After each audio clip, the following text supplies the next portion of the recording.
Hello అండి. ఎలా ఉన్నారు? ఈరోజు స్పెషల్‌గా బొబ్బట్లు చేయాలి అనిపించింది. చేయాలి అనిపించేదానికన్నా తినాలి అనిపించింది. అందుకోసమే ఈరోజు ఈ ప్రయోగం పెట్టుకున్నామనమాట. ఫస్ట్ సారి చేసినప్పుడు సరిగ్గా రాలేదు. తర్వాత బాగా వచ్చినియి. సో, మీ సైడ్ ఏమని పిలుస్తారో నాకు కామెంట్ చేయండి. బొబ్బట్లు ఇష్టం లేని వాళ్ళు ఎవరైనా ఉన్నారా? నాకైతే చాలా ఇష్టము.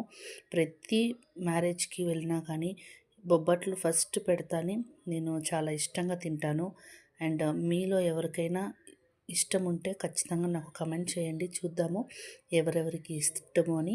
అండ్ ఈరోజైతే ఎలాంటి పూజ వీడియోస్ పోస్ట్ చేయలేదు. రేపు శివరాత్రి కదా, అందుకే కొద్దిగా క్లీనింగ్ పనిలో ఉన్నానన్నమాట. పూజ సామాన్లు అవన్నీ కడుక్కోవాలి. అలాగే కిచెన్ అంతా శుభ్రం చేసుకోవాలి. టేస్ట్ అయితే సూపర్గా ఉంది. అండ్ పూర్ణం అయితే నార్మల్ది కాదు, కొబ్బరితో చేసిన పూర్ణము. వీడియోగా నచ్చితే లైక్ చేయండి, సపోర్ట్ చేయండి, అలాగే సబ్స్క్రైబ్ చేసుకోండి.